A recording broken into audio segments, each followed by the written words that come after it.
Hi, everybody. Welcome to Guanyin Practice. Sorry, we're getting a little late start today. I'm trying not to make a habit of that because it's easy for lateness to become a habit for me. But today I legitimately was walking around looking for my phone. So now I have it. We're here. We're going. And just as a reminder, we had actually, let's see here. I had such a fun time last night. I ended up at this hippie party.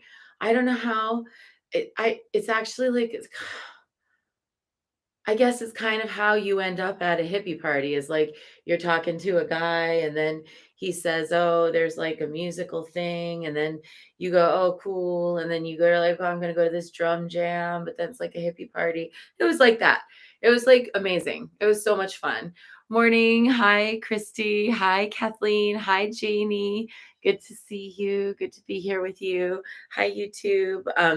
So it was like a great time. We jammed, we drummed, like had a little grill. It was there was no, there were no fireworks involved. There was nothing like that. It was actually totally quiet last night in my neighborhood, which was fantastic. Um, I'm super grateful that our town and the county has really taken the fire risk seriously. And so they've banned all of the private fireworks because it did used to be louder, but now the last 2 years they just have been like, no, too much fire risk. We're not doing that anymore.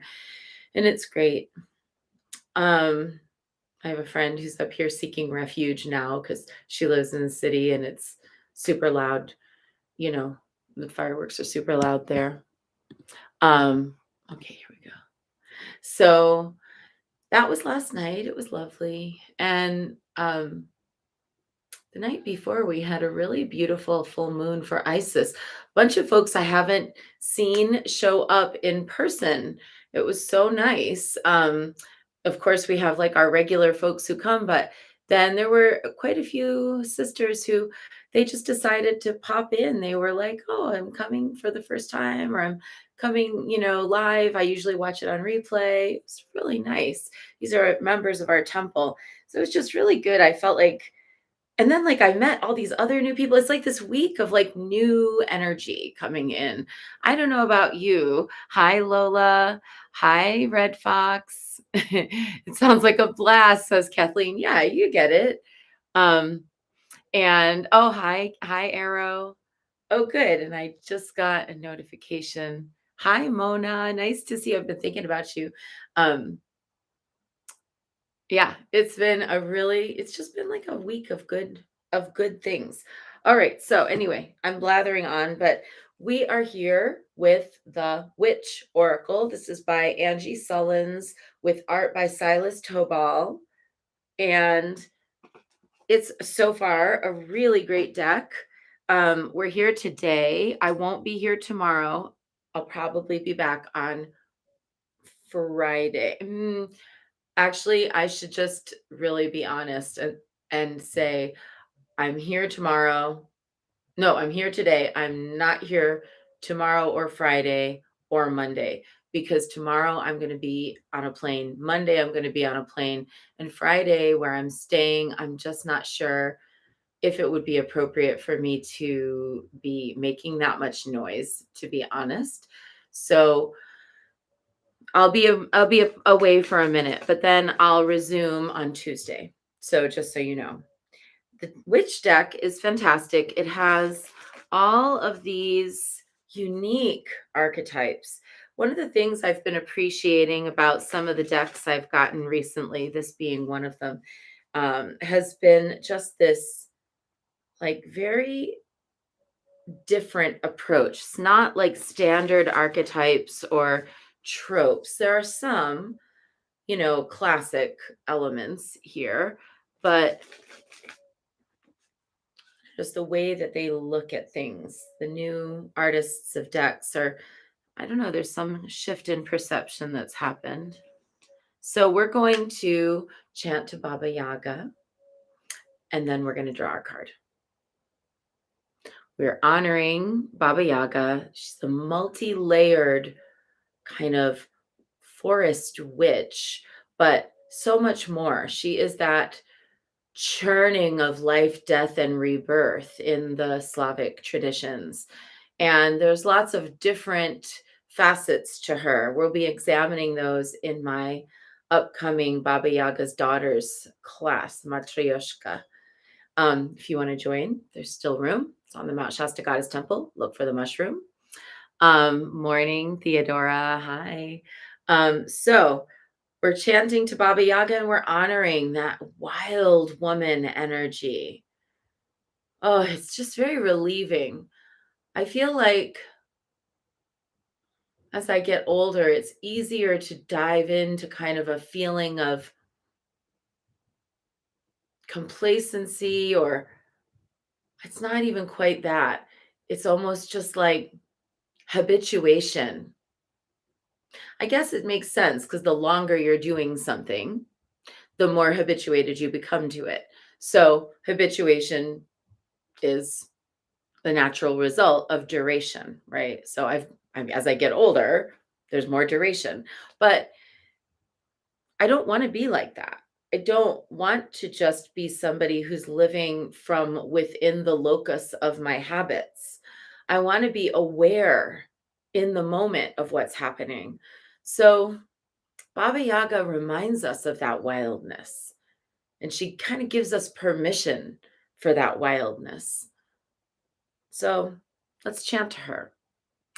Crone mother, bone mother, healer, seer, witch, secret keeper, screech owl, mighty wolf bitch, Baba Yaga, bright dawn, Baba Yaga, red sun, Baba Yaga, midnight, Baba Yaga, black sky woman, keep me safe within your sight, keep me on the path of right.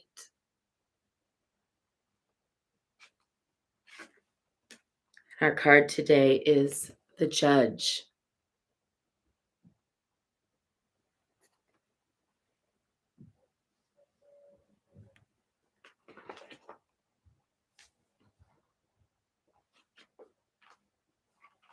The Judge.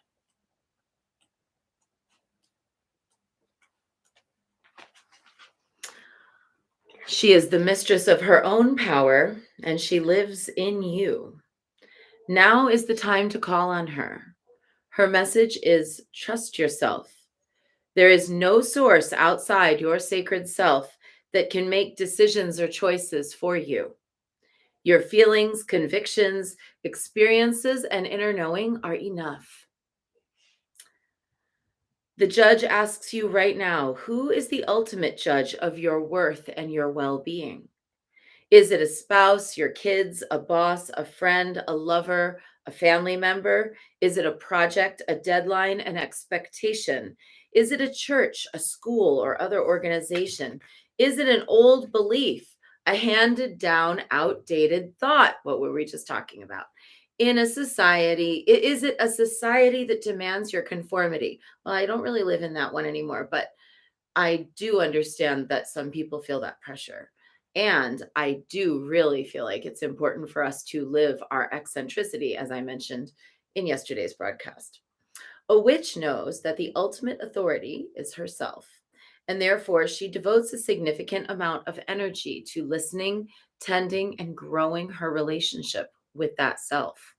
She is the ultimate judge, listening to all the various voices, thoughts, and opinions in her head and in her circle of support, and dismissing whatever insults her soul. That's like a quote from somewhere. Now is the time to consult the authority within you, to allow yourself to embody her value. Don't shrink for others. You are a galaxy with stars hidden in your skin. Trust yourself. Wow. Hi, Lisa. Hi, Lisette. Hi, Jeannie. So the judge is telling us, hey, listen, here, now is the time for you to rise to the occasion of being your own inner authority. And, let me put it this way. I think that part of the reason inner authority sometimes feels a little scary for people is because of some kind of like imposter syndrome. ish thing where it's like, well, who am I to be an inner authority? Who am I to be the authority on anything? It's so interesting the number of times I said to women, well, you have to be your inner authority. You have to be in your own inner authority. And they're like, I don't want to be in charge of people. But inner authority isn't even about that. It's almost like the thought of it's almost like the word authority is so scary to people that if you just like hear it, it's just like whoosh, washes over you and then you're feeling like nervous about it. But inner authority, okay, let's just like break it down. What's the word authority? So it comes from the word author, right? Our same root, author, and then it is like in the condition of. So, in the condition of being the author of your own narrative, that's authority. In the condition of being the author, the recorder, reporter, the writer down, the interpreter, the narrator of the story that's unfolding. And we might get scared thinking, "Oh, I don't wanna, like, write someone else's story for them," but there's no way you could, even when people try. Right? Like we have whole institutional authority kind of agencies that attempt to write the narrative for everybody. And I just have to say, how's it going for them? Not so great. They crumble, they fall, they fail. People are excised from power. There's also circumstances where they rise, they dominate. But even when they are rising and dominating, there's always the layer of us who are like, "Yeah, I'm not part of that. I'm not doing that, and I'm staying as far away from it as I can." And we always are. It's us. We are the ones. So, like, when we are in that fear of authority, what we're actually in fear of is authoritarianism, which is the dictation of authority. But we shouldn't be afraid of inner authority. In fact, we need it. We need inner authority. And what we need in order to conquer the imposter syndrome about inner authority is we need proof of our own trustworthiness. That is to say, the number of times that we trusted that inner self and things worked out, we have to remember, and that helps. And we also need discernment because that discernment is going to be what separates the inner authority from fantasy. We're not talking here about living a fantasy life in our heads, but then like still interacting with the world normally. We're talking about wielding inner authority, and that means holding a genuine space for action to proceed from the inner locus of power arising from that inner locus of power as opposed to answering an outside locus of power. That's all. And I can interact. My inner authority can interact with the other loci of power. It's fine. But I'm the one who decides how much of that story I'm writing myself into and the ways in which I bring my narrative to help to shape an incomplete narrative and an unjust narrative. So if I don't have inner authority, how can I actually help create positive change in the collective? Because it's my inner authority that I'm bringing to the change in the collective. And like I just thinking right now about like sisters who are, starting their businesses, sisters who are trying to like achieve their goals of like stepping apart from the system and being more free, sisters who are living from within that inner authority, and how much respect I have because I think that's what creates change. That when we live from within that, we actually can impact the wider narrative because we light up. We're happy, we're joyful, we feel good. Hi. Um, we feel good, we feel like awake. And then when we feel that way, we actually shine and other people see that and then they start to do that. And then the whole narrative has the opportunity to elevate, to uplift because we let ourselves shine. And then other people let themselves shine. And then other people let themselves shine. And so even having inner authority isn't like an I, me, my thing, if you think about it. Inner authority is awareness of what will be the best possible thing that can be done in a moment, or what is the most effective possible perspective to take on a subject, or what will be the most adequate response to something that we are worried about. That's inner authority. So let's really wield that today. The inner judgment card. Let's not be afraid of those words, authority and judgment. We can make friends with those words. Maybe I'm just a hierophant talking over here, but that's my life path. So, card. So, but I think we can make friends with the words authority and judgment and have them actually mean inner, inner self arisen narrative and discernment. So that's our short bit for today, if that's what you were here for. And now let's dive into our practice. We're going to start, as always, with 3 prostrations before the shrine of Guanyin.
And let's take refuge.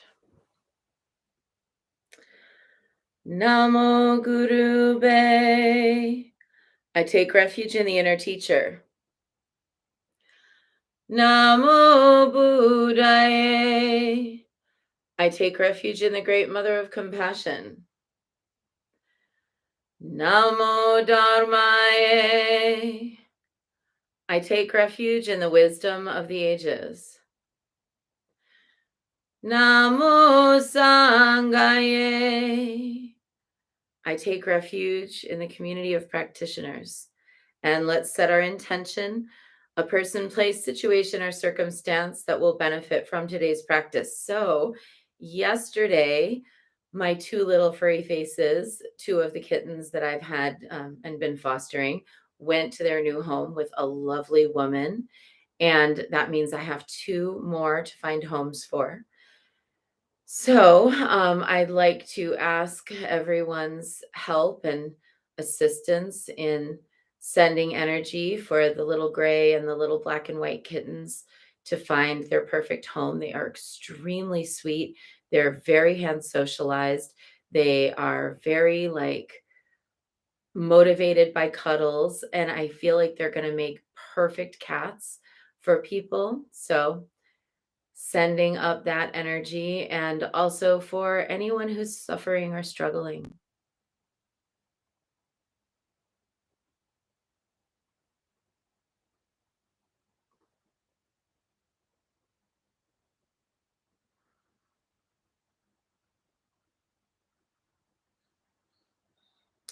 And let's recite the 4 immeasurables. May I be a source of loving kindness in this world and all worlds, bringing a generous heart to all my thoughts and doings.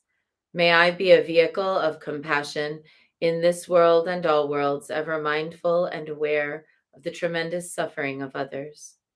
May I be a brimming vessel of joy in this world and all worlds, delighting in the happiness of others as their suffering is alleviated.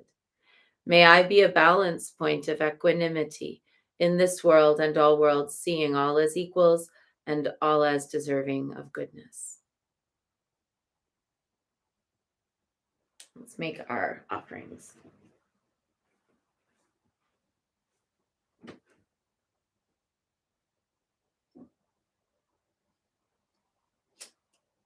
I light this candle as a symbol of the enlightening Dharma way. May it shine brightly for the benefit of all beings. I light this incense as an offering for Guan Xiyin, she who hears the cries of the world, mother of all.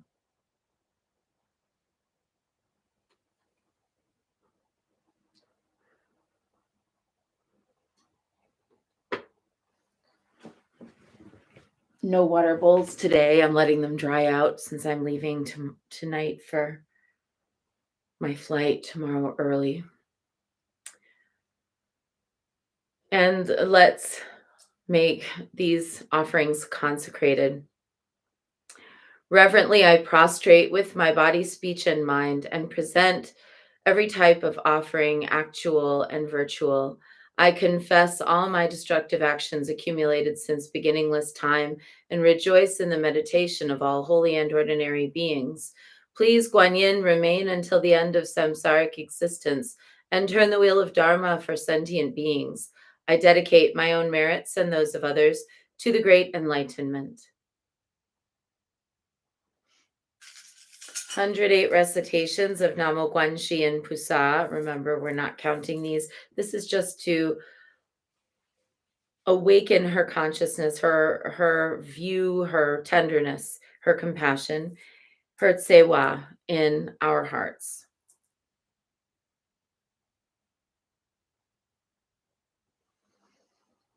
Namo Guan Yin Pusa, Namo Guan Yin Pusa, Namo Guan Yin Pusa, Namo Guan Yin Pusa, Namo Guan Yin Pusa, Namo Guan Yin Pusa, Namo Guan Yin Pusa, Namo Guan Yin Pusa. Namo Guan Yin Pusa, Namo Guan Yin Pusa, Namo Guan Yin Pusa, Namo Guan Yin Pusa, Namo Guan Yin Pusa, Namo Guan Yin Pusa, Namo Guan Yin Pusa, Namo Guan Yin Pusa.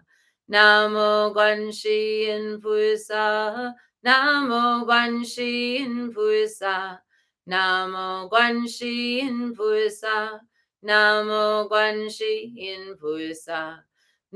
Guan Yin Pusa, Namo Guan Yin Pusa, Namo Guan Yin Pusa, Namo Guan Yin Pusa. Namo Guan Yin Pusa, Namo Guan Yin Pusa, Namo Guan Yin Pusa, Namo Guan Yin Pusa, Namo Guan Yin Pusa, Namo Guan Yin Pusa, Namo Guan Yin Pusa, Namo Guan Yin Pusa. Namo Guan Yin Pusa, Namo Guan Yin Pusa, Namo Guan Yin Pusa, Namo Guan Yin Pusa, Namo Guan Yin Pusa, Namo Guan Yin Pusa, Namo Guan Yin Pusa, Namo Guan Yin Pusa. Namo Guan Yin Pusa, Namo Guan Yin Pusa, Namo Guan Yin Pusa, Namo Guan Yin Pusa, Namo Guan Yin Pusa,